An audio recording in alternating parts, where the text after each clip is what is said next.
The first time Myrtle Wilcox stood at the front of Harlan Creek's town meeting and opened her mouth to speak, every man in that room expected her to apologize for being there.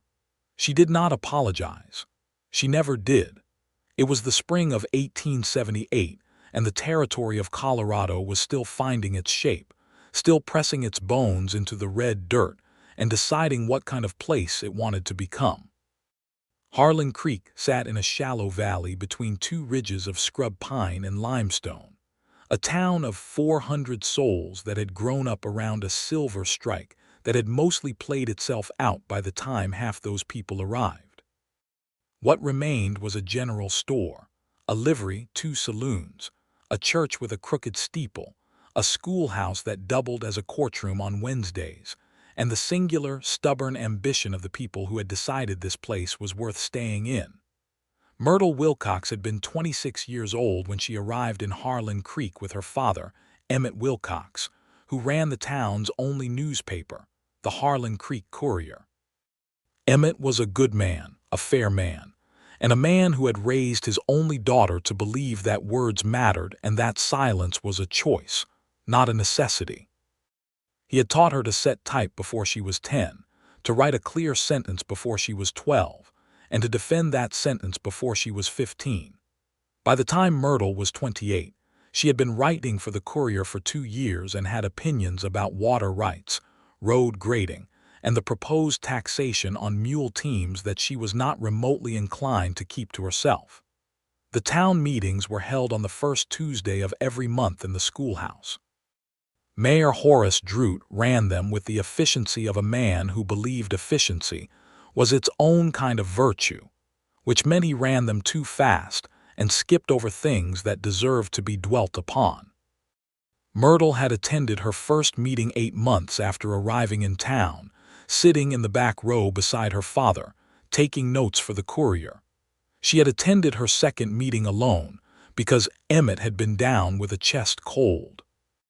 She had attended her third meeting, and when Mayor Drute announced without discussion that the town's water supply contract would be renewed with Caleb Strand's ranch at Term Strand had written himself, Myrtle had stood up and said, clearly enough that the schoolhouse windows rattled with it, that the town deserved to hear the alternative proposals before any contract was signed. The room had gone quiet in the particular way rooms go quiet when something unexpected has happened and nobody is sure yet whether to be offended or impressed. Mayor Drute had looked at her over the rims of his spectacles and said, "Mrs. Wilcox, Miss Wilcox," she had corrected him. "Miss Wilcox, this is a matter for the town council." Then perhaps the town council should meet in private rather than calling a public meeting, she had replied and sat back down. That was when she became someone people paid attention to in Harlan Creek. And that was when, at the very back of the schoolhouse, leaning his shoulder against the doorframe with his hat in his hands, Andrew Boone had smiled. She had not noticed him that night. She was too busy being right about the water contract, but Andrew had noticed her.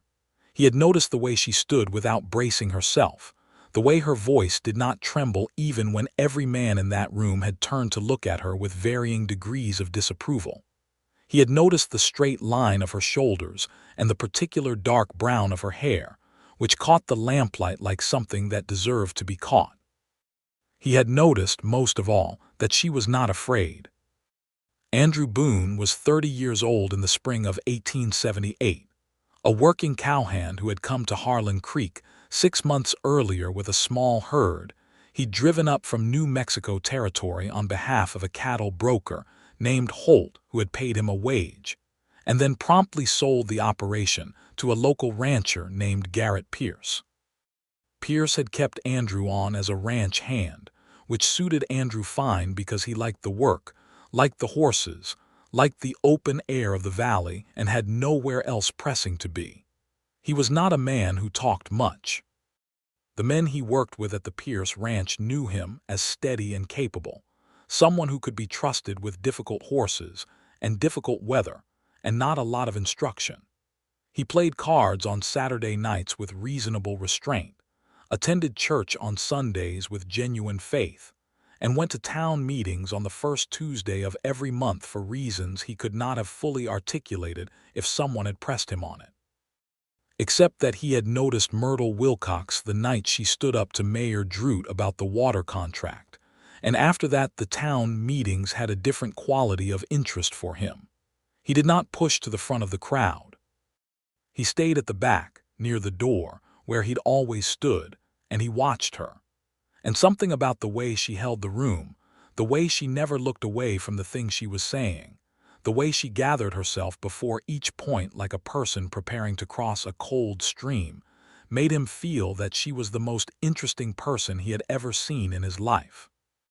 The second meeting, she spoke about road maintenance on the Eastern Trail, which was washing out every spring and cutting the town's eastern farmers off from market for weeks at a time. She had figures. She had spoken to the farmers. She had a proposal for a drainage channel that would cost a third of what the council's road grading scheme would cost and last twice as long. Mayor Drute said he would take it under advisement. 3 council members looked at their boots. One, old Franklin Bauer, nodded slowly, and at the back of the room, Andrew Boone watched her face as she accepted the mild non-answer with the kind of patience that clearly cost her something, and he thought she was wonderful.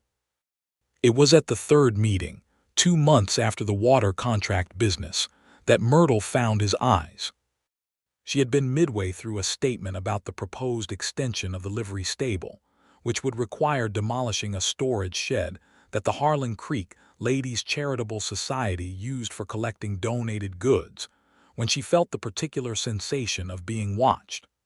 Not the general awareness of an audience, which she had grown accustomed to, but something more specific, the feeling of a single pair of eyes resting on her with an attention that was different from the rest. She had glanced toward the back of the room without meaning to. He was standing exactly where he always stood, near the left side of the doorframe, hat in both hands, watching her. He was dark-haired, lean, with a jaw that had several days of stubble and a quality of stillness that made him stand out from the restless men around him. When her eyes met his, he did not look away. He did not smirk or drop his gaze in embarrassment. He simply held the eye contact with a steadiness that made something move in her chest. She looked back at Mayor Drute and finished her point about the storage shed. But she looked toward the back of the room again before she sat down, and he was still there, and his expression had not changed. She asked her father about him that evening. Tall fellow, dark hair, usually near the back door. Emmett Wilcox considered this from behind his reading spectacles. That be one of Pierce's hands, Andrew something. Boone, I think, came up from the territories last year. Quiet fellow. I interviewed him once about the cattle drive back when I was writing that piece on the beef trade. He was thoughtful, good with words when he chose to use them. He comes to every town meeting, Myrtle said. So he does, Emmett said, and returned to his paper and said nothing further.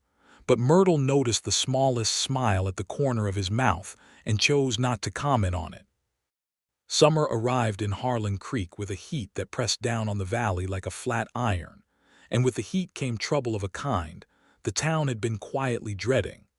A man named Silas Croft had purchased a large parcel of land to the north of town and had begun, with minimal explanation and considerable legal maneuvering, to divert one of the 2 creeks that fed the town's water supply. Croft was not a local man.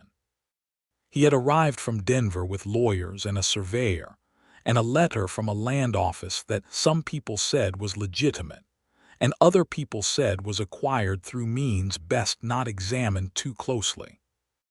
The town meeting in July was the most crowded Harlan Creek schoolhouse had ever been. People were standing in the doorway and out along the front step, and the heat inside was brutal even with the windows open. Myrtle arrived early enough to get a seat near the front, and she had a sheaf of papers in her lap and a particular expression on her face that her father privately thought of as the expression she wore when she had already decided how things were going to go. Mayor Drute opened the meeting, announced that the town was looking into appropriate channels for the creek diversion issue, and suggested the matter would be resolved in due time. Myrtle stood up. The East Field farms are already showing stress, she said. It is July. If that creek is not restored to its natural course before the growing season ends, we will have families in this valley who cannot sustain themselves through winter. Due time is not an answer. The room murmured in agreement. Several farmers said their piece. A council member mentioned the difficulty of confronting a man with legal documentation. Another mentioned the cost of hiring a lawyer of their own. I have drafted a letter, Myrtle said, to the Federal Land Office in Denver, outlining the specific terms of the original creek easement that was registered when this territory was first surveyed. The easement predates Mr. Croft's purchase by 12 years. His lawyers may know this. It is possible they are hoping we do not. She held up the papers. The schoolhouse was very quiet. I will need signatures from the affected landowners, she said, and I will need them by Friday because the mail stage leaves Saturday morning. The crowd shifted, and then several people started talking at once, and then they started signing. At the back of the room, pressed against the doorframe because half of Harlan Creek was standing between him and the rest of the room, Andrew Boone watched her work the crowd with the steady patience of someone who has spent a long time being certain of the right thing and being told to wait for it anyway. He watched her accept each piece of paper and stack it carefully. He watched her speak calmly to a frightened farmer's wife who was asking whether Croft might retaliate. He watched her say, clearly and without equivocation, that a legal easement was a legal easement, and that was all there was to it. He watched until the meeting broke up, and then he stood by the door as the crowd filed past him, and he waited. He was not entirely sure why he was waiting. She came through the door with her papers gathered under one arm and nearly walked into him, because she had not expected anyone to still be standing in the doorway. She stopped short and looked up, and he was close enough that she could see that his eyes were a deep, clear gray, the color of morning sky before the blue fully comes in. "Miss Wilcox," he said. His voice was low and even with the faint trace of somewhere south of here. "I'm Andrew Boone. I work out at the Pierce Ranch." "I know who you are," she said, which surprised him enough that something shifted in his expression. "My father mentioned you. Your father's a good man. The Courier's a good paper. Were you wanting something, Mr. Boone?" she asked, not unkindly but direct in the way she was direct about everything. "I wanted to say," he said, and then paused with the particular pause of a man choosing his words the way he'd choose footing on uncertain ground, "that what you did in there tonight was the right thing. And that I think Croft knows that easement exists and is counting on nobody in this town being brave enough or organized enough to use it." She looked at him steadily. "That is exactly what I think." "Then I hope your letter works," he said. "It will," she said. "Good night, Mr. Boone." "Good night, Miss Wilcox." She walked away down the street toward the Courier's office, and Andrew Boone stood in the cooling evening air outside the schoolhouse and thought that he had never in his life been so thoroughly and pleasantly unsettled by a conversation of 7 sentences. The letter worked. The Federal Land Office in Denver responded in 3 weeks with a formal citation of the easement and a notice to Silas Croft to cease his diversion activities and restore the creek to its natural course or face federal penalties. Croft's lawyers apparently concluded that the situation was not worth the fight because by late August the diversion structures had been removed and the creek was running clean again through the East Valley farms. Myrtle wrote about it in the Courier under the heading, "Town Stands for Its Own." Her father printed it with a border of small stars, which was a thing he only did for pieces he considered particularly fine. The August town meeting was a different kind of meeting. There was goodwill in the room, the eased goodwill of a community that had faced a problem and come through it, and Mayor Dreut actually shook Myrtle's hand at the opening, which he had never done before, and which Myrtle accepted with grace, even though she privately thought it would have been more meaningful had it come before the victory rather than after. Andrew was at the back, as always. This time, when she found his eyes partway through her comments on the drainage project she was reviving from earlier in the spring, she found that he was already smiling. Just slightly, just at the corner of his mouth, but unmistakably. and she found, to her own mild embarrassment, that the sight of it made her lose her place for half a second before she recovered and continued. After the meeting, she did not wait for him to approach. She walked toward the back of the room with the direct purposefulness she brought to everything she did, and she stopped in front of him and said, "The Creek issue is resolved." "I heard," he said. "Read your piece in the Courier. It was well written." "Thank you. My father taught me." "I think you taught yourself," he said, and gave him the credit. That stopped her. She looked at him with an expression he could not entirely read, and then she said, "Would you like to walk? It's cooler out than it's been in weeks." He put his hat on his head. "Yes," he said, "I would." They walked along the main street of Harlan Creek in the blue dusk of a Colorado August, and the conversation began the way first real conversations sometimes do, carefully and then all at once.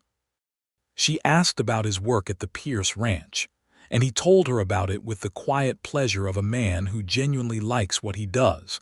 The particular horses, the rhythm of the work, the way the valley looked at dawn from the upper pasture. She listened with the real attention she gave to things that interested her, and he found himself saying more than he usually did, because she asked good questions and waited for the full answer. She told him about the Courier, about the stories she most wanted to write, about her father's declining eyesight, and how she was doing more and more of the actual reporting and less of the typesetting. Not because she minded the typesetting, but because the reporting needed doing, and she was the one who could do it. "You're not from Colorado originally," he said. "Ohio," she said. "My father came west for his health and brought the press with him. That was 4 years ago." "Do you miss Ohio?" She considered this with the thoroughness she applied to all questions. "I miss certain things about it, the way it smelled in October, a particular friend I grew up with who has since married and gone to Pennsylvania, but I don't miss the smallness of it, the sense that the boundaries of what a person could be were already drawn in advance." She paused.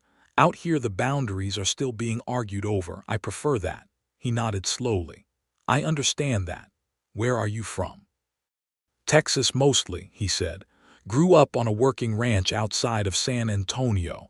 My father died when I was 19, and after that I moved with the work. No family. A sister in San Antonio." "We right." The street had narrowed to the far end of town, where the last house gave out and the land opened up to the dark shapes of the ridge. They had walked further than either of them had planned. The evening was cool and smelled of pine and dust and the remnants of summer. "I should be getting back," Myrtle said. "I'll walk you," he said. They walked back, and when they reached the door of the Courier's office, which had a lamp burning in the window because Emmett was always late to bed, Andrew Boone removed his hat and held it in front of him. "I'll be at the next meeting," he said. "You always are," she said. "I know," he said, "but now you'll know that too." She went inside, and he walked back to his horse, and she stood at the window for a moment watching the street, and when she finally turned back to her father, who was making an elaborate show of not having been watching from the doorway, she said, "Don't." Emmett smiled behind his paper. "I haven't said a word." September came with cooler air and the smell of turning leaves, and the month brought with it the arrival of something that would complicate everything in Harlan Creek in a way the creek diversion had not. A man named Dalton Marsh rode into town with 2 associates, and the claim that he held a deed to the town's mill property, which sat on a piece of land that the town had been using communally for the better part of a decade. The mill was old and imperfect, but it ground the grain for half the valley, and without it those same East Valley farmers who had just recovered from the creek trouble would be in serious difficulty. Marsh was a land speculator, the kind of man who made his living finding legal irregularities in frontier property records and exploiting them for profit. He was not personally dangerous, but he was determined, and his deed appeared on first examination to be legitimate. Mayor Dreut called an emergency session for the following Saturday. The schoolhouse was packed again. Myrtle had spent Thursday and Friday going through every record the town clerk possessed. She had ridden out to the county seat at Rockfield on Friday morning, borrowed their land office records for the afternoon, and ridden back in the early dark with cramps in her hand from taking notes. She presented her findings at the Saturday meeting with the kind of organized clarity that came from 2 days of focused work. The mill property, she explained, had been deeded to the town in 1869 by a homesteader named Abrams who had filed the original claim. Marsh's deed was for an adjacent property that had been resurveyed incorrectly in 1874, conflating 2 parcels through a surveying error. The error was documented. She had the original survey alongside the corrected one, and the difference was clear enough that even the least technically minded person in the room could see it. Marsh, who had attended the meeting, said the matter would be settled in court. Myrtle said, "The matter is settled by the records." Court would merely confirm what the records already say. She looked at Marsh directly. "I would advise you to consult the corrected survey before spending money on lawyers." Marsh looked at her with the flat assessment of a man recalibrating his strategy. "You're very sure of yourself, Miss Wilcox." "I'm very sure of the records," she said. "He left Harlan Creek by Monday morning. The mill stayed where it was. After the Saturday meeting, Andrew found her outside, and this time he had not waited for her to come to him. He fell into step beside her before she had gone 10 feet from the schoolhouse door. 2 months, he said. 2 fights. 2 wins." "The second one wasn't a fight," she said. "It was just research." "Most fights people lose are lost because nobody did the research," he said. She looked at him sideways. "That is very perceptive for a man who spends most of his time with horses." "Horses require a great deal of research," he said seriously, and she laughed, a real laugh, unguarded, and the sound of it did something to him that he was not entirely prepared for. They fell into a habit after that. He would be at the back of every town meeting, and she would find his eyes at some point during her remarks, and after the meeting they would walk. The walks grew longer as the autumn deepened, and the conversations grew along with them, branching into territory that was not strictly speaking about town business or ranch work or newspaper publishing. He told her about the cattle drive from New Mexico, the 8 days of bad weather in the Sangre de Cristo passes, the particular morning when he had climbed out of a dry camp at 4 in the morning and stood on a ridge and seen the valley below still dark and full of mist, and felt something he could only describe as grateful to be alive and in that place. She told him about the night her mother had died, when Myrtle was 17 and the Ohio winter was pressing hard against the windows, and how she had sat up with her father until dawn, not because there was anything useful to do, but because it had seemed important not to let him be alone with it. He told her about the injustice he had seen moving through the territories, the way the land treaties were broken and redrawn and broken again, the Apache and the Cheyenne and the Ute people pushed and pressed and confined and then pushed further, and how it sat in his chest like a stone he couldn't put down. "I write about it when I can," Myrtle said. "My father wrote about it more than I do before his eyes got bad. People don't want to read it, but I write it anyway." "I know," he said. "I've read those pieces." She looked at him. "All of them. Every courier you've published since I arrived," he said, without any particular defensiveness, simply stating it. "Your father writes about commerce and politics. You write about people. It's different." She was quiet for a moment. The October wind moved through the pines along the ridge above them. "Andrew," she said. It was the first time she had used his given name, and he was aware of it in the way you are aware of a door opening. "Yes," he said. "Why do you stand at the back of every meeting?" she asked. "You could come closer. The meetings are open to everyone." He considered this honestly, turning his hat slowly in his hands in the gesture she was beginning to know. "I suppose," he said finally, "when I first started coming, I didn't think I had much standing to be near the front. I was new here.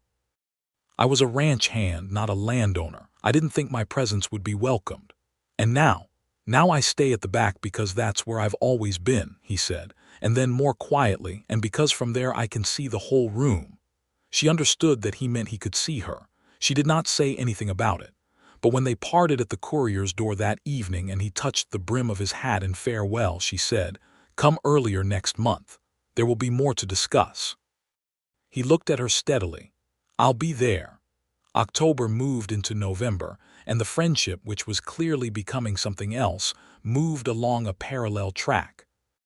He began stopping at the Courier on Saturday mornings, when his work at the ranch gave him the free time, initially to pick up a copy of the paper, then to linger at the front desk, then to accept the coffee that Myrtle's father offered with transparent and cheerful strategy, then to sit at the worn table in the back of the print room, while Myrtle worked and talked in the comfortable way of people who have agreed without saying, so that the other's company is the point.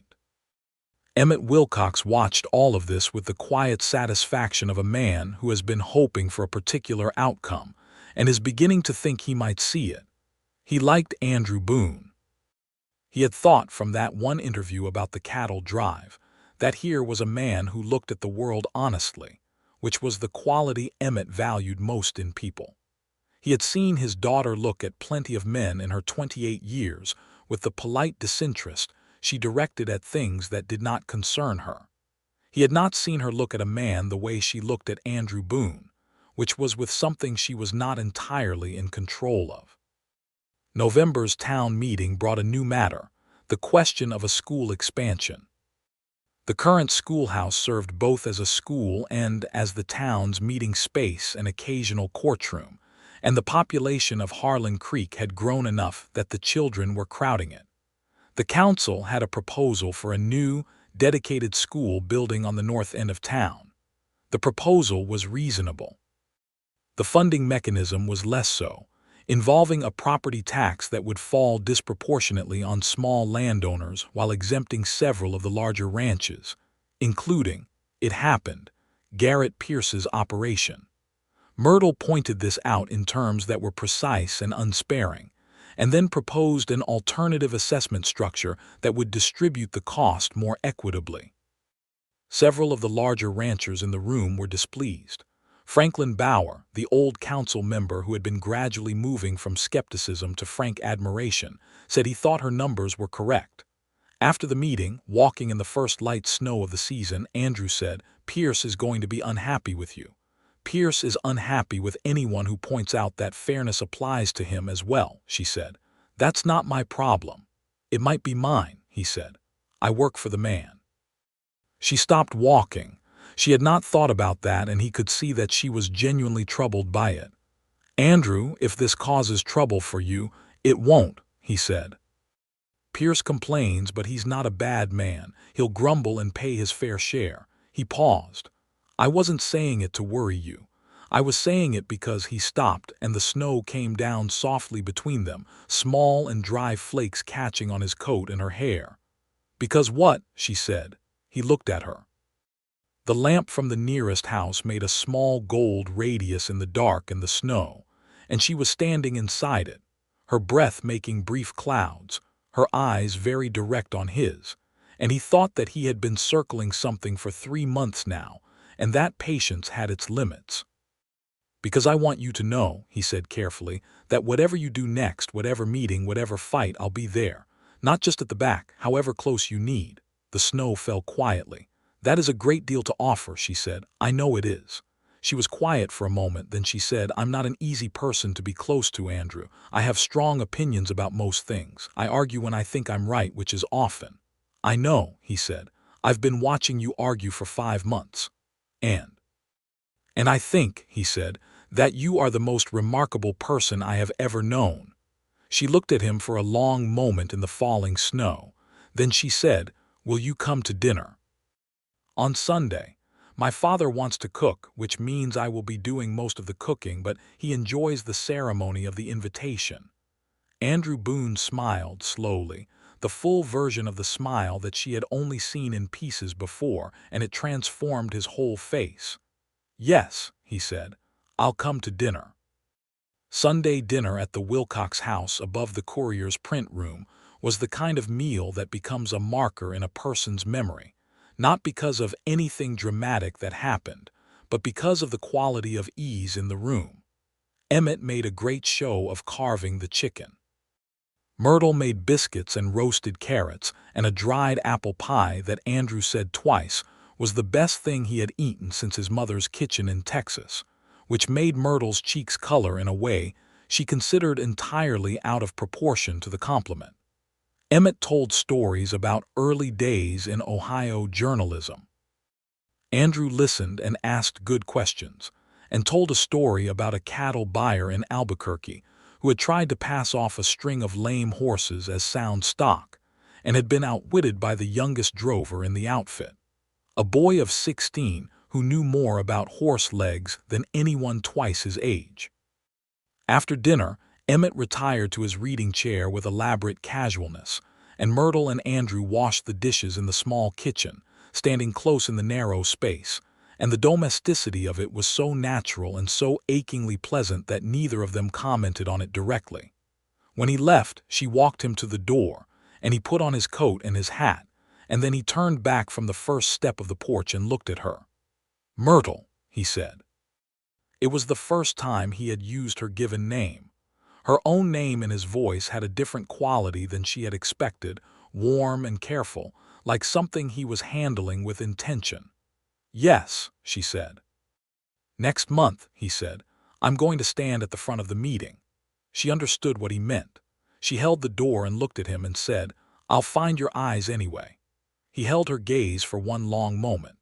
Then he touched the brim of his hat and walked out into the December cold, and she stood in the door and watched him go, and somewhere inside her something that had been tightly wound for a very long time was slowly, carefully beginning to release.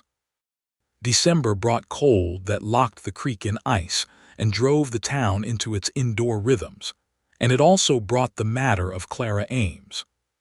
Clara Ames was 22 years old, the daughter of the widow Ames who had a homestead on the southeastern edge of the valley, and she came to Myrtle one gray afternoon with a bruise on her cheekbone that she did not acknowledge and a story about a land dispute with her neighbor, a man named Hewitt, who had been encroaching on the Ames fence line for a year. The land dispute was real.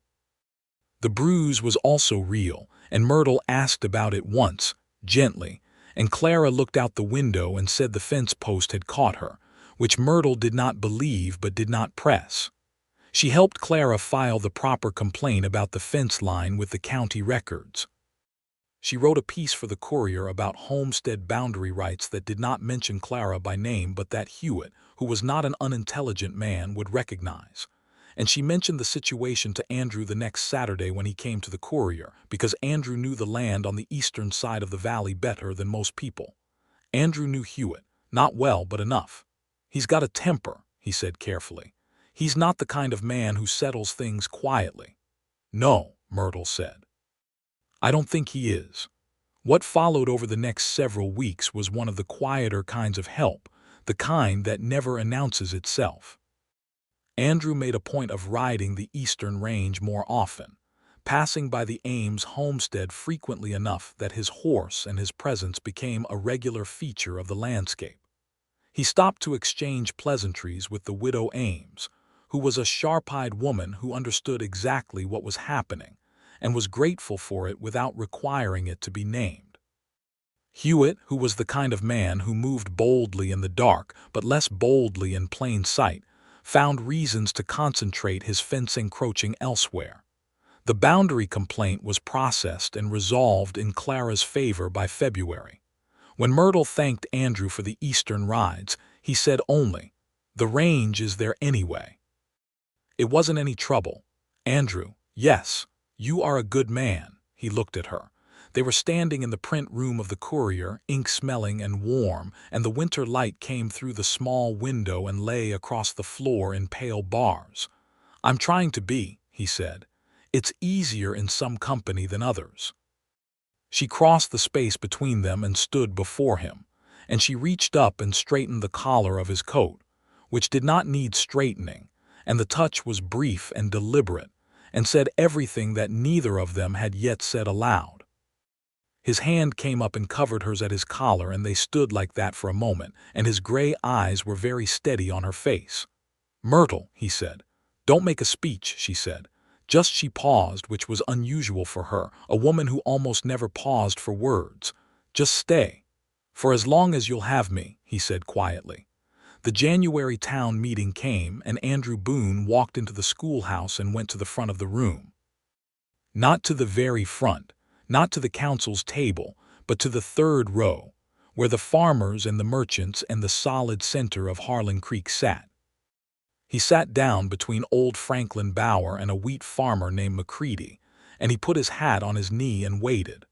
When Myrtle came in and took her usual position at the side of the room where she could stand and be seen, she scanned the room out of habit, looking toward the back, looking for him. She found the back empty of him and felt a small lurch before she thought to look forward. He was in the third row, watching her, and when their eyes met, he gave her the small, full smile that she had come to know better than almost anything, and she felt the warmth of it all the way across the room. She spoke that meeting about the school funding proposal, which had been revised to reflect her alternative assessment structure. It was adopted. It was the first time a proposal she had written had been adopted in full and without significant revision. When the meeting ended, she walked to the third row, and he stood up, and they walked out together through the front door, and the town of Harlan Creek watched them go and collectively decided that this was not a surprise. February in the Colorado high country was relentless and beautiful, snow-heavy and pine-scented and cold enough that the world simplified itself to warmth and the absence of it. Andrew came to town on his days off and spent them at the Courier, and sometimes he helped Emmett with the heavier work of the press, which the old man's hands were struggling with more and more, though Emmett did not complain about this. Andrew had large, competent hands, and he learned the mechanics of the press quickly and without fuss, and Emmett's relief was palpable beneath his protests that he could manage perfectly well. It was in February, on an evening when the snow was coming down thick and the wind was pressing at the Courier's windows, that Andrew told Myrtle about his father. They were sitting by the stove in the back of the print room, Myrtle with a book she was not reading and Andrew with a cup of coffee, and he said, out of the particular silence that precedes the saying of something important, "My father was a hard man, not cruel, but hard." She looked up from her unread book. "He believed in work and silence," Andrew said, "and he thought that talking about your feelings was a kind of weakness. I spent a long time believing that too, or thinking I did." He turned the coffee cup in his hands. "When I got out on my own and started moving, I started to see that the men I most respected were not the silent ones. They were the ones who said what they meant." "Is that why you came to the meetings?" she asked. "To hear someone say what they meant?" He looked at her. "The first meeting I came to, I didn't know you'd be there, but after that, yes." She put the book down on the table beside her. "Andrew, what are we doing? I think," he said slowly, "that we are figuring out how to be in the same place permanently." He set the coffee cup down and leaned forward, his elbows on his knees. "I know I haven't done this correctly. I know I should have said something more directly a long time ago. But I want to be honest with you about where I stand, which is that I am entirely in love with you, and I would very much like to ask your father's permission to court you formally if you will tell me whether I have any hope of success." The stove crackled. The wind pressed the windows.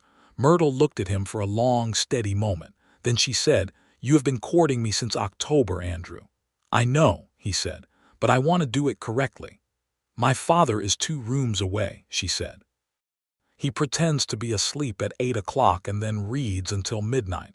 You can ask him before you leave." Andrew held her gaze. "And you, what is your answer?" She stood up from her chair and crossed to where he sat and sat down beside him, close enough that their shoulders touched, and she looked at the stove and said, "My answer is yes, to whatever the question is." He found her hand and held it, and they sat together in the warmth of the print room while the snow came down outside, and the whole thing was so simple and so complete that there was nothing else to say about it. He spoke to Emmett before he left that night. He was in the old man's room for 11 minutes. When he came out, Emmett was not pretending to sleep anymore and was, in fact, smiling with undisguised delight. Andrew put his coat on and his hat and stopped at the door to the back room where Myrtle was washing the coffee cups and said, "He said yes. He also said he would have said yes in August if I'd asked, and that I was a slow man." "My father is very wise," Myrtle said, without turning from the basin. "He is," Andrew agreed. "Good night, Myrtle." "Good night, Andrew." He went out into the snow, and she stood at the basin and felt the smile break across her face like something she had been keeping back for a long time, and it felt entirely good to let it. March came, and with it the mud and the green shoots and the particular Colorado spring that came early and cold and then warmed all at once. And with it came the complication that Myrtle had been half expecting ever since she'd written that piece about the land treaty violations the previous autumn. A man rode into Harlan Creek with a letter from a publisher in Denver, a man named Aldred who ran a larger paper, the Colorado Territorial Dispatch. The letter was addressed to Myrtle Wilcox, and it offered her a staff writing position in Denver at a salary that was 3 times what the Courier made in a good month. The letter praised her work, cited specific pieces by name, and said that she had a talent the Dispatch very much wanted. She read the letter twice. She put it on the table. She went and set type for an hour, which was what she did when she needed to think, the mechanical regularity of it clearing space in her head. That evening she showed it to her father. Emmett read it carefully. He set it down. He said, "This is a remarkable opportunity." "I know," she said. "It would also take you to Denver," he said. "I know. What does Andrew say?" "I haven't told him yet." Emmett looked at her over his spectacles. "Tell him before you decide anything," he said, "not to let his answer decide for you, but because he deserves to be part of the thinking." She showed Andrew the letter on Saturday. She handed it to him across the table in the print room and watched his face as he read it. His face was, as usual, composed, and she watched for what moved underneath the composure, which was the thing she had learned to read over these months. He read it. He set it down. He was quiet for a moment. "It's a good offer," he said. "I know it is." "Do you want it?" She looked at him directly. "I want to write. I want to write the things I've been writing, but for more people to read them. I want," she paused. "I want both things. I want the writing and I want," she gestured between them. "Those don't have to be different things," he said. She looked at him. "Harlan Creek is not the only place I can work," he said. "I'm a ranch hand, Myrtle. There are ranches in every county between here and Denver. There are newspapers in Denver that could use someone who knows how to run a press." He picked the letter up again and looked at it. "I'm not going to ask you to turn down a thing like this because of me. I am not asking you to come to Denver," she said carefully. "I know you're not. I'm offering." He looked at her with the straightforward simplicity that was one of the things she loved best about him. "If Denver is where your work takes you, Denver is where I'd like to be. If you want me to come." "Andrew," she said. Her voice was very steady. "Are you proposing something?" He set the letter down again and looked at her, and in the morning light of the print room with ink on his hands from helping her father earlier, he said, "I'm proposing everything. I'm proposing that you write the things you want to write and that I am beside you while you do it, here or in Denver or wherever the next letter comes from, for as long as we both live. If you'll have me." She was quiet for exactly 3 seconds. "Yes," she said. He exhaled slowly, and the relief and the joy of it were both present in his face at once, and she thought she had never seen him look so wholly himself. "I'll write to Aldred," she said. "I'll accept the position. I'll speak to Pierce about my notice," he said. "We should tell my father." "He already knows," Andrew said. "He congratulated me when I came in this morning." "He did not." "He did. He said, and I'm quoting the man directly, 'Took you long enough, Boone.'" Myrtle put her face in her hands and laughed until her shoulders shook, and Andrew watched her with an expression of such open, uncomplicated happiness that anyone watching would have known immediately that this was a man who had found exactly where he was supposed to be. They were married in May, in the Harlan Creek church with the crooked steeple, on a Saturday so clear and warm that the windows were left open, and the smell of pine and spring grass came through with the light. Reverend Michaels performed the ceremony with genuine pleasure, because he had been watching the whole business develop since August and thought it spoke well of both parties that it had taken the shape it had. Myrtle wore her mother's ring, which Emmett had kept for her all these years, and a dress she had made herself in the evenings over 3 weeks of March and April, a simple thing in blue-gray that matched nothing so much as Andrew's eyes. She stood at the altar and looked at him with the same directness she brought to town meetings and reporting, and every other thing she put her attention to. And Andrew stood across from her and held her hands and looked at her as though she was the most important thing in any room she occupied, which she was. The vows were traditional, which Myrtle had insisted on not because she was traditional by nature, but because she thought some words deserved their weight of time and repetition. When Reverend Michaels pronounced them married, the church erupted in a cheer that was entirely undignified and completely appropriate, led by Franklin Bauer and Emmett Wilcox, and the wheat farmer Macready and old widow Ames, and half the town of Harlan Creek. The reception was in the street, as these things were in Harlan Creek, with tables brought out from the saloon and the general store, and covered with food that half the town had contributed. There was fiddle music and dancing, and Andrew Boone, who turned out to be a better dancer than he had any right to be, danced with his wife until the stars came out, and then danced with her after that. They left Harlan Creek 2 weeks later, on a May morning that was all high light and green hillsides, with Emmett's blessing and the good wishes of a town that had watched them become who they were to each other across the slow and ordinary course of town meetings and long walks and print-room mornings and winter evenings by the stove. Emmett was coming to Denver in August, when the courier could be safely handed off to a young printer he'd been training for 6 months. The plan was that the printer would run the courier under Emmett's masthead for the time being, with Emmett writing a regular column from Denver, which was the kind of arrangement that made Emmett happier than he had let on because his eyesight was going, and the pressman's work was becoming genuinely difficult, and Denver had good doctors. Denver in 1878 was not yet the city it would become, but it was considerably more city than Harlan Creek. Wide streets and brick buildings and the constant sound of construction and commerce, the railroad's presence felt in everything, the sense of a place actively becoming.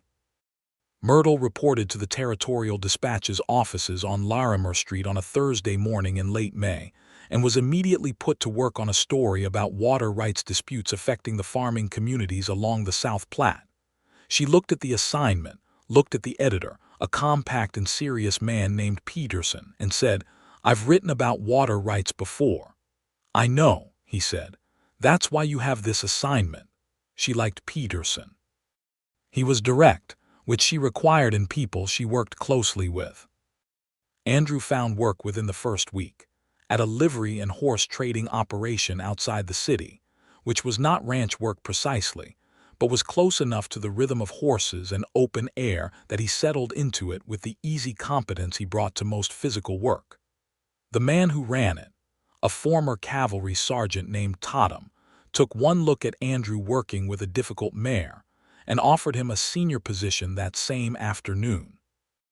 They rented rooms above a bakery on a quiet street, 2 rooms and a kitchen, and they set it up with the spare economy of people who did not need much to be comfortable and knew it. Myrtle's writing desk was at the window. Andrew's reading chair was by the fire. There was a small table where they ate and talked, and the bakery smell came up through the floors every morning and made waking up feel like a particular pleasure. Emmett arrived in August as promised, looking better than he had in months because he was traveling again, and traveling always made him better. He ate dinner with them twice a week, and walked with them on Sunday afternoons when the weather allowed, and wrote his Harlan Creek column at the table by the window, while Myrtle wrote her dispatches, and the 2 Wilcoxes working side by side in the same room had the quality of a thing that had always been natural. Andrew came home from the livery on August evenings smelling of horses and honest work, and Myrtle would have a meal ready or not, depending on the day, and Andrew had long since established that he could cook perfectly well when the day had used her up, and neither of them kept score about such things because the point had never been the keeping of score. In September, Myrtle published a long piece about the treatment of Ute communities in the western Colorado territories. It was careful journalism, sourced from people she had traveled to speak with, and it said plainly that the confinement and displacement happening there was unjust. Peterson published it on the front page with her full name on it, and it was reprinted in 2 other Colorado papers and 1 in Kansas. Letters came in, some angry, some grateful. A Ute leader's interpreter wrote to thank her for the accuracy of the piece. She showed the letter to Andrew that evening at the small table, and he read it with the same quality of attention he brought to everything she showed him. "This matters," he said, returning the letter. "It doesn't fix anything," she said. "Not directly." "Neither did the creek easement," he said. "Directly, but it changed what was possible." She looked at him. "You always know what to say." "I have a very good editor in the house," he said, which made her smile. By October she knew she was expecting, and she told Andrew one evening when he came home and found her sitting at the window instead of at her desk, which was unusual enough to mark itself. He came and sat beside her and waited, which was one of the things she loved best about him, the way he knew when to wait. "I'm going to have a child," she said. He was very still for a moment, and then something moved across his face that she had not seen there before, a kind of wondering that was entirely unlike his usual composed expression. "When?" he said. "Spring, I think. April." He took her hand. He held it between both of his and looked at her hand in his hands for a long moment. Then he looked up at her. "Are you frightened?" he asked. "A little," she said. "Are you?" "Terrified," he said, "and the happiest I have ever been in my life." She leaned her head against his shoulder. "That is exactly right," she said. "They told Emmett that Sunday." Emmett sat very still for a moment, and then he said, "I think I need to move to a larger apartment," in a voice that was not entirely steady. And Myrtle got up from the table and hugged her father with the unguarded warmth she rarely showed in public and always showed at home. The winter of 1878 into 1879 was a working winter, full and purposeful. Myrtle continued at the Dispatch through December and into January, with Peterson's full support and the understanding that she would take her leave closer to her time and return when she was ready. She wrote about railway labor conditions and about the proposed mining regulations, and about a schoolteacher in Pueblo who had been dismissed for teaching Mexican children alongside Anglo children, which she considered one of the most important pieces she had written, and which generated more letters than any other.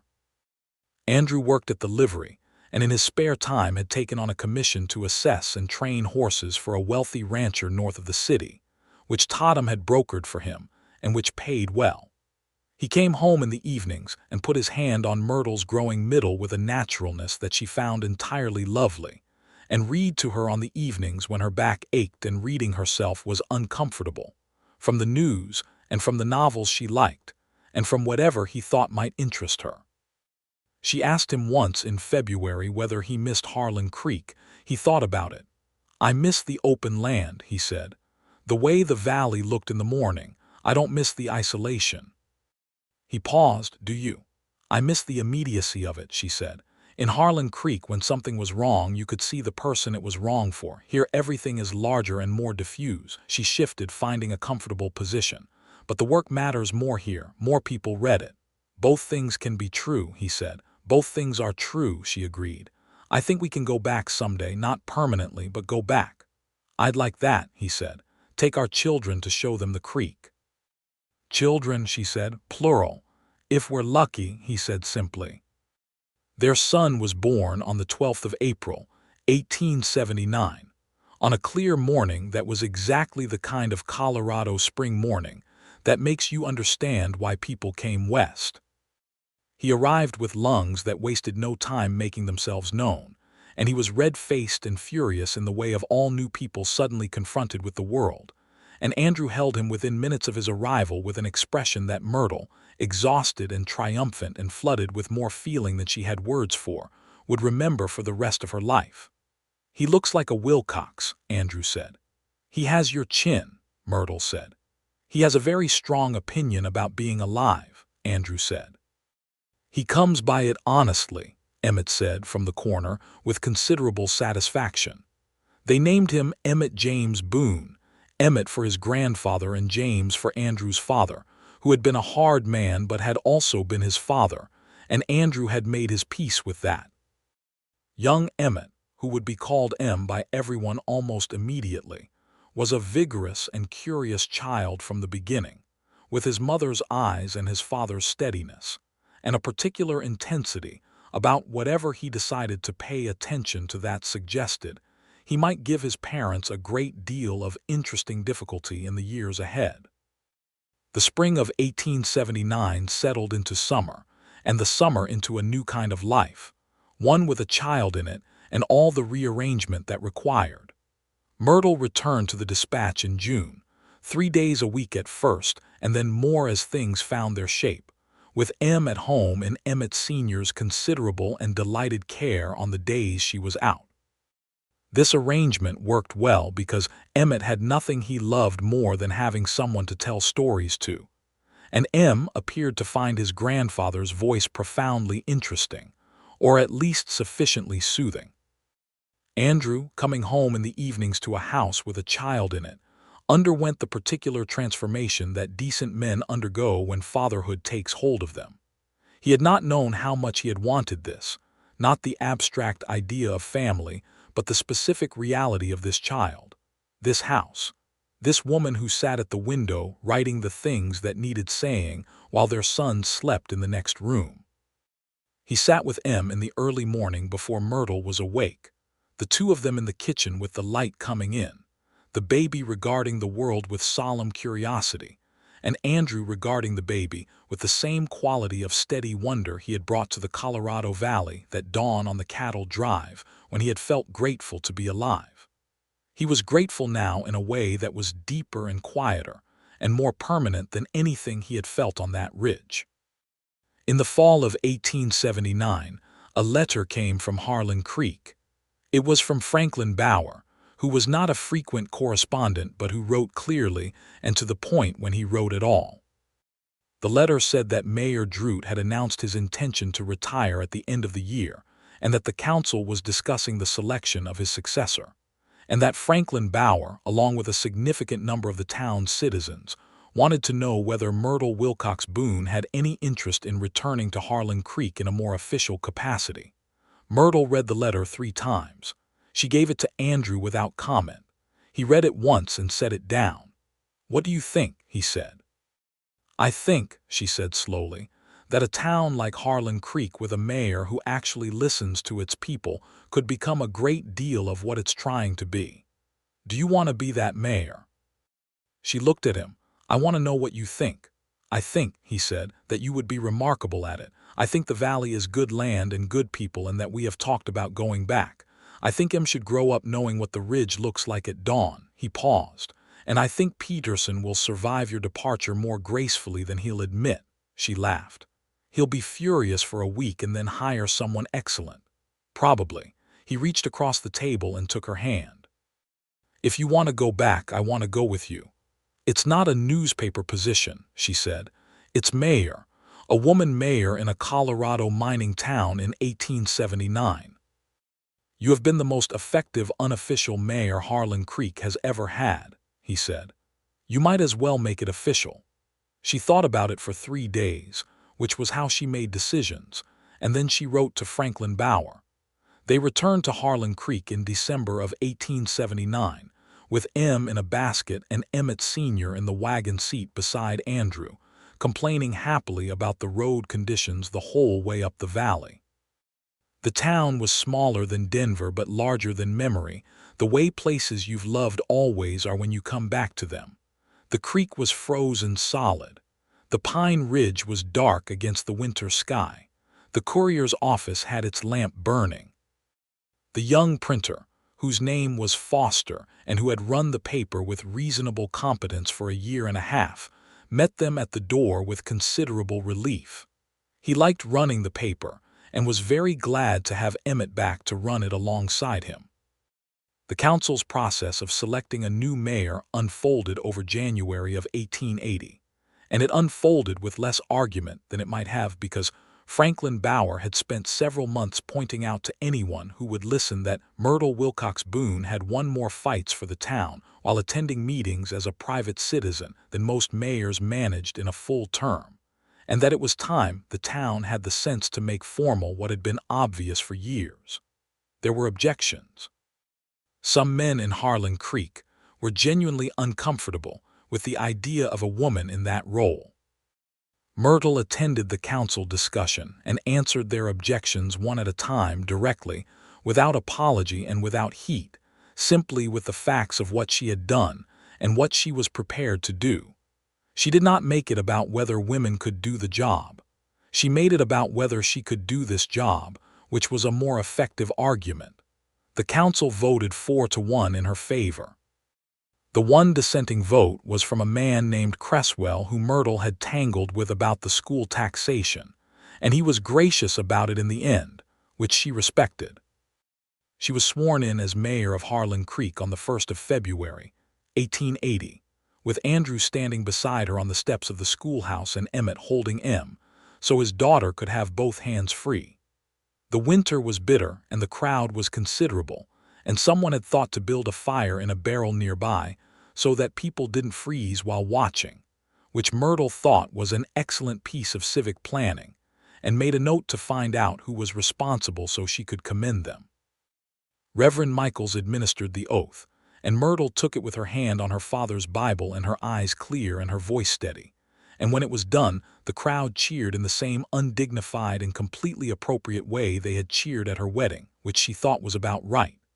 Andrew kissed her, briefly and without embarrassment, on the steps of the schoolhouse, and old Franklin Bauer said, loudly enough to carry, "Took long enough." The years that followed were full and various, the way good lives are. Myrtle served as mayor of Harlan Creek through 1880, and into the next term she was elected to in 1882, and she was a good mayor in the practical, specific sense of the word. She fixed the road drainage. She negotiated a fair water arrangement that held for 12 years. She brought a proper school building to completion by 1881 with the equitable tax structure she had designed 3 years earlier. And she established a town records office that made it significantly harder for men like Dalton Marsh and Silas Croft to manipulate property documentation in Harlan Creek. She continued to write.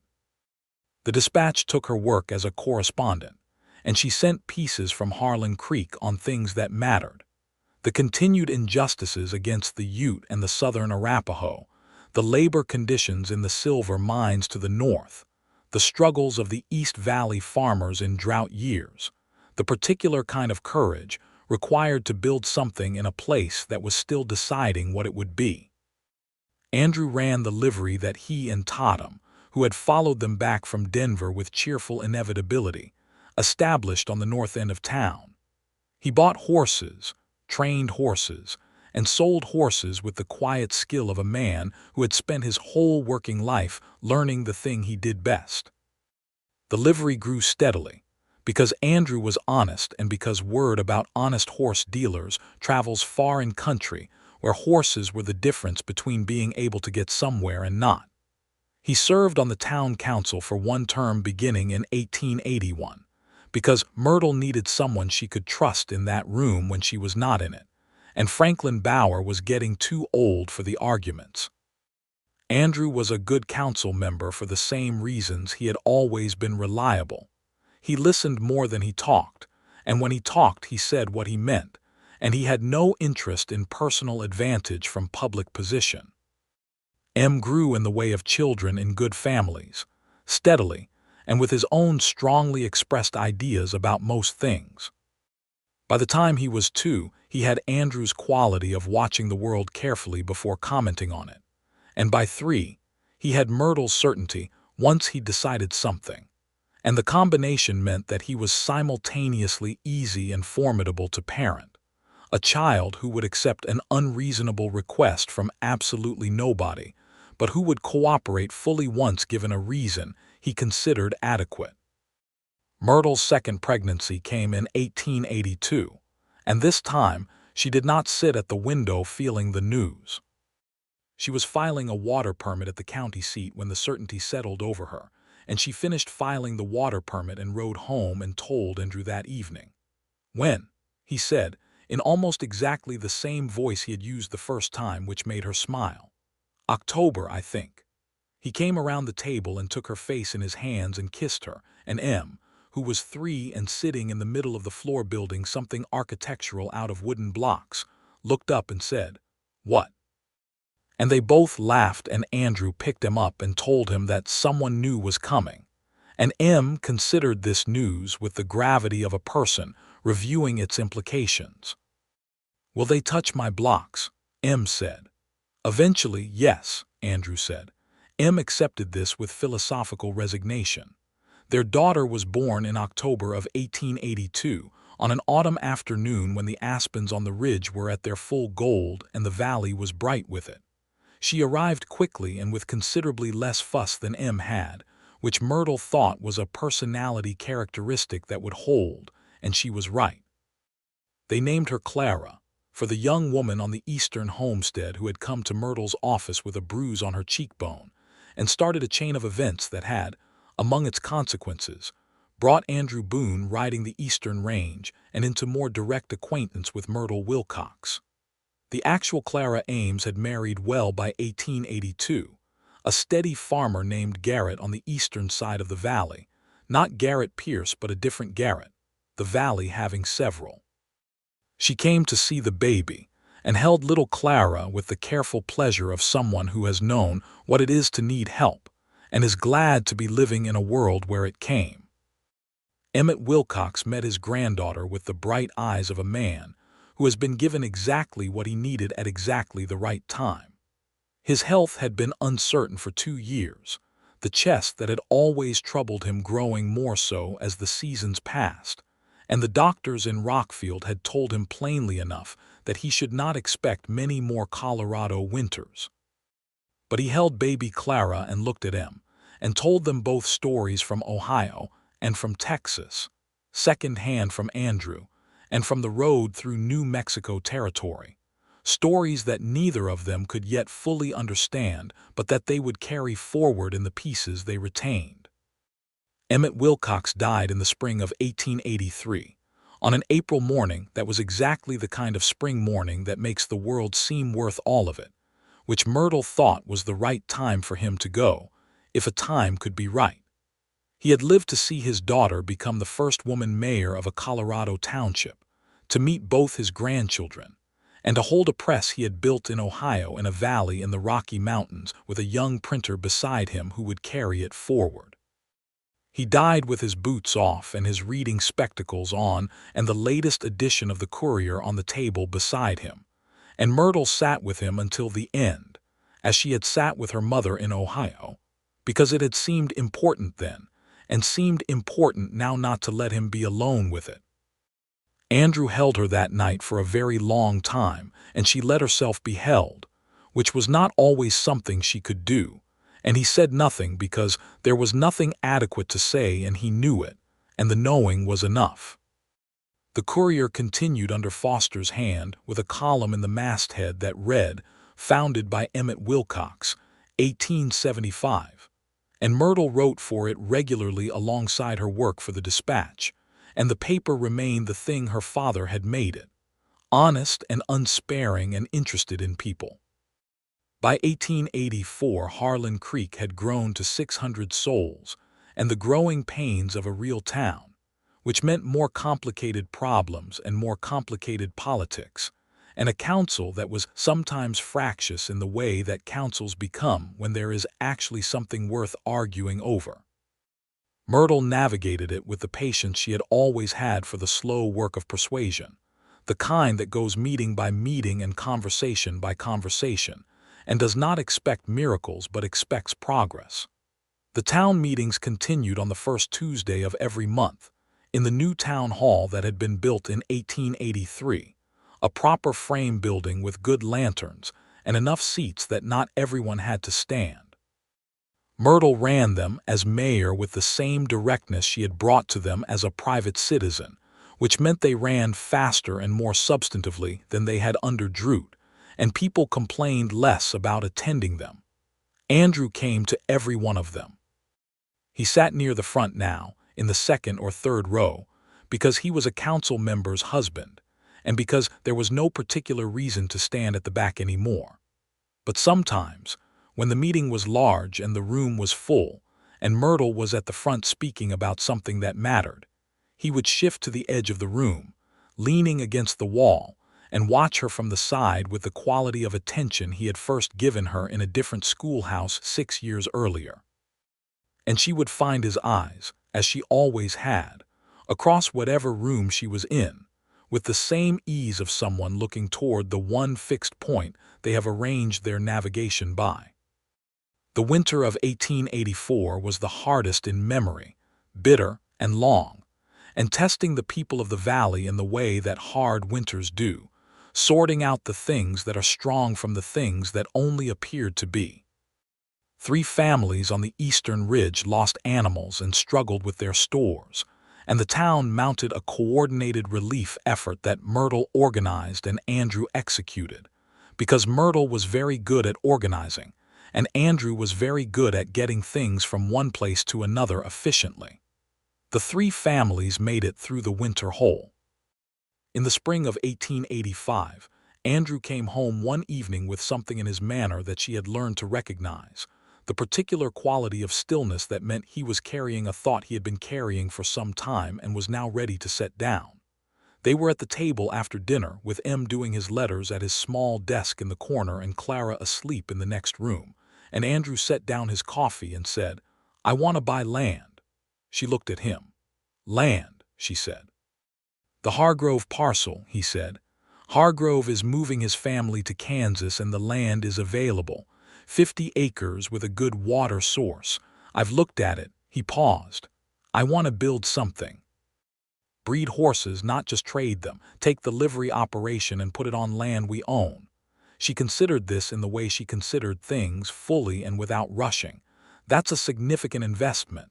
We have the savings for it," he said. "I've run the numbers." "You have run the numbers," she said. "You're not the only one in this house who can do figures," he said, which made her smile. "Show me the numbers," she said. He showed her the numbers. They were good numbers, careful and realistic, the work of a man who had been thinking about this for long enough to have thought it all the way through. She asked 4 questions, the 4th of which he had not anticipated and had to think about for a moment, and then they agreed that the Hargrove parcel was worth pursuing. Andrew bought the land in the summer of 1885. He spent the following year building the ranch slowly and correctly, with Toddam's help and 2 hired hands and his own considerable capacity for work. He built the house first, larger than their current rooms in town, with a kitchen that Myrtle would have objected to as excessive if she had not taken one look at it, and understood that it was built for a family with 2 growing children and a grandfather figure in Toddam who ate like a younger man. They moved to the ranch in the fall of 1886, and Myrtle rode into town on meeting days and writing days and council days, which was 3 or 4 times a week, and sometimes more, on a good bay mare that Andrew had trained himself, and that went like silk regardless of the weather. The children grew up between the ranch and the town, knowing both places and the people in them, knowing the smell of horses and pine and the sound of the press and the particular weight of words on paper. M, by 8, was helping at the livery after school with a seriousness that made grown men bite their cheeks to keep from smiling. Clara, by 4, had opinions about everything and the vocabulary to express them, which Myrtle thought was entirely appropriate, and Andrew thought was exactly what he should have expected, and both of them were right. The years moved as years do in good lives, not slowly and not fast, but with the sensation of fullness, of time filled to its edges. Myrtle served her 3rd term as mayor beginning in 1884 and declined a 4th, believing that a thing done well 3 times should be handed to someone else before it becomes a thing done out of habit. The council found a good man for the position, a farmer named Hadley who had the sense to keep Myrtle's water arrangements and road structures and school governance largely intact, which she considered the best compliment a successor could pay. She returned to writing full-time, which was where she had always been most fully herself, and the Dispatch was glad to have her back in a more regular capacity. She wrote a long series on water law in Colorado that was considered by people who knew such things to be the most thorough, popular account of the subject in the territory. She wrote about the schools, about the mining labor conditions that were improving but not fast enough, about the ongoing injustices against the native peoples of the region that were not improving, and that she would not stop writing about as long as she had access to a press. She was known, by the end of the decade, as one of the best journalists working the Colorado Territory. Letters came from editors in Kansas City and St. Louis, and once from a man in New York who said he had read her work and wanted to know if she would consider a position there. She wrote back politely and declined. The valley was where she lived. The valley was where her work was. Andrew built the ranch into a genuine operation by 1890, known through 4 counties for the quality of its horses, which were trained with the same patient attention that Andrew brought to everything. He was 42 years old in 1890, and had the body of a man who had spent his life in physical work and done it well, and the face of someone who had spent those same years paying attention to things that deserved it, which had left lines around his eyes that were the kind that come from looking at the world with curiosity rather than suspicion. At 11, was everything they had glimpsed in him as a child, deliberate and perceptive and possessed of a moral seriousness that sometimes left adults slightly at a loss. He was going to be a lawyer, he had decided, though he had not yet explained to his parents why. Clara, at 8, was writing already, small fierce paragraphs about things she had noticed, and leaving them on her mother's desk without comment, which Myrtle read with the precise mixture of professional assessment and parental overwhelm that is the specific experience of seeing a version of yourself in a small person.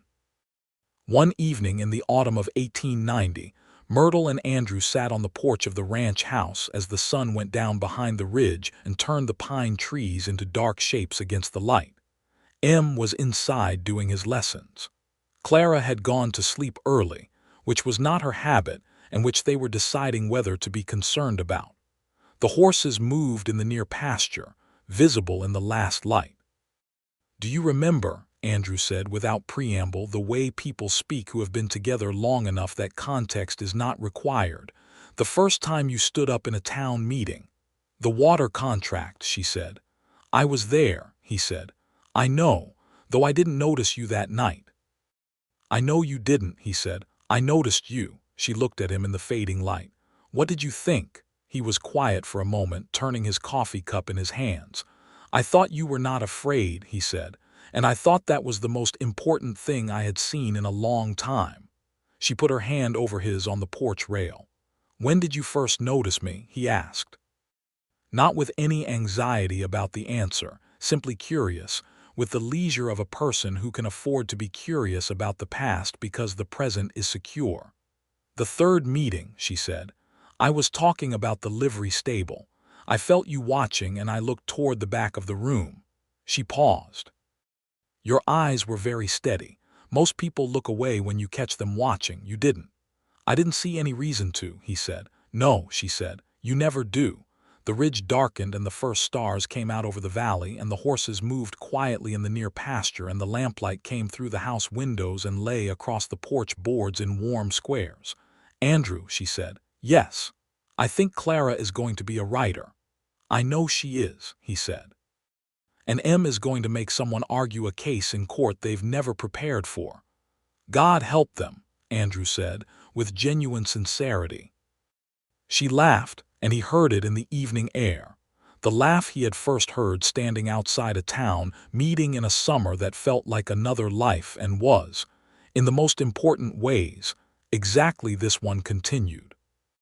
They sat together on the porch until the cold came down off the ridge and sent them inside, and the house received them with the warmth of a place that knows who lives in it. The fire in the hearth and M's book left open on the table, and Clara's small boots by the door, and the press smell, faint but present, that Myrtle had carried on her clothes for so long it had become part of the house itself. Andrew put another log on the fire and Myrtle checked on Clara, who was sleeping with the deep, unreserved sleep of children who feel entirely safe, And when Myrtle came back to the main room, Andrew was standing by the fire with his back to it, watching her cross the room toward him, and his expression was the one she had loved longest, steady and open and entirely without pretense. "Come here," he said. She went. He put his arms around her, and she put her head against his shoulder, and they stood together in their house in the valley they had chosen, in the life they had built, meeting by meeting and conversation by conversation and decision by decision. And outside, the stars were doing what stars in Colorado do, which is to be so numerous and clear and close that they seem like something promised and delivered. In the spring of 1891, their third child was born, a boy they named Emmett Franklin Boone, Franklin for the old council member who had died the previous year, and who had, in his steady way, done more for Myrtle's earliest work in Harlan Creek than anyone except Andrew. The birth was smooth, and the baby was vigorous, and M, now 12, took one look at his new brother and said, "He has the Boone chin," which was both accurate and very funny coming from a person who did not yet shave. Clara, now 9, held the baby with the focused attention she brought to everything she considered important, and declared that he had a very reasonable face for a newborn, which Myrtle and Andrew privately agreed was the best review the baby was likely to get. Harlan Creek in 1890, one was a proper town with a proper future, which did not mean its problems were solved, but meant they were the kind of problems you get when a place is truly growing rather than merely surviving. The school was full and needed another teacher. The railway spur that had been talked about for years was finally under genuine discussion. A second paper had started up, which Myrtle thought was healthy and which Foster at the Courier thought was a personal affront, though he was too good a journalist to let it show in the paper. Myrtle wrote about all of it. She wrote about the railroad negotiations and the school expansion, and the new families coming into the valley from the south, Mexican families from the territories who were finding that Harlan Creek was somewhat more welcoming than some of the towns further east, partly because Myrtle had written about it directly and made clear that the town's character was a choice its people made daily. She wrote about the continuing legal battles over native land rights in the west of the territory, with the same unflinching precision she had always brought to it, knowing that changing these things took longer than any individual could effect, and doing the work anyway. Andrew, at 43, was at the absolute prime of what he did, which was to take the most difficult horses and make them trustworthy, and the reputation of the Boone Ranch for horse quality had spread further than he had planned for, and was keeping him busier than he had expected. He hired 2 more hands, young men who were good with animals, and who Andrew trained with the patience he had learned from years of watching a woman change a town's mind one meeting at a time. He still went to every town meeting. Not as a council member anymore, that term having ended and not been renewed by mutual agreement, but as a citizen, because the meetings were public and because good things happened in them, and because old habits of attention, once formed, tend to hold. He still stood sometimes at the edge of the room. And Myrtle, up at the front, speaking about whatever needed speaking about that month, still found his eyes the way she had always found them, with the ease of someone who has been navigating by a particular star long enough that the finding is effortless. He was still watching her, she would tell her daughter Clara many years later, with the same quality of attention he had brought to the very first time.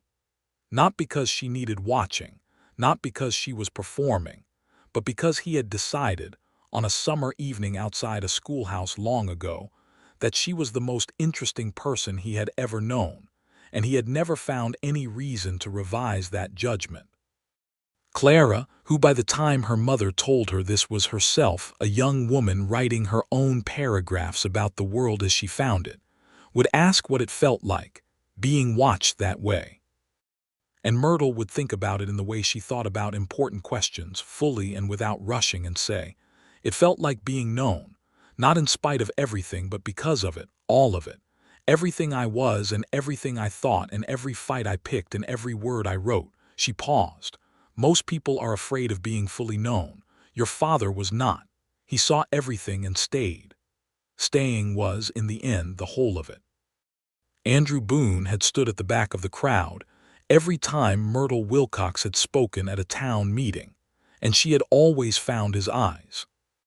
That was how it had begun, and the entirety of what it became. The house and the ranch and the children and the years and the work and the fire in the hearth and the horses in the near pasture and the stars over the Colorado Ridge. All of it had grown from that single simple fact, that he had watched her and she had found him watching, and neither of them had looked away. On a Tuesday evening in the spring of 1892, the town meeting of Harlan Creek was called to order in the town hall with a full crowd and two new agenda items that had the farmers and the merchants talking in their separate clusters before the meeting even began. Young Emmett Franklin, now 1 year old, was at home with Clara, who at 10 was entirely capable of managing a baby for 2 hours, and who had made this clear to both her parents in terms they could not refute. M, now 13, sat in the fourth row with the pen and paper he had taken to carrying, taking notes in his careful hand. Myrtle stood at the front of the room, no longer as mayor but still as the person everyone turned toward when the matter was complicated, and she listened to the first agenda item, which was about the railway spur easement, and she formulated her thinking, and at some point before she spoke, she looked toward the side of the room. Andrew was there, leaning against the wall, hat in his hands, watching her. She found his eyes. He smiled. She spoke. Outside the town hall windows, the Colorado Spring was doing what it had always done, filling the valley with its particular extravagance of green and light, and the creek ran clean and cold from the ridge, and the horses moved in the pastures, and the Harlan Creek Courier's Press ran its weekly music, and the life that two people had built from a chance of eyes across a crowded room continued in its fullness, resolved and present and entirely itself, without any remaining question about where it was going or what it had been worth. It had been worth everything. It was worth everything still.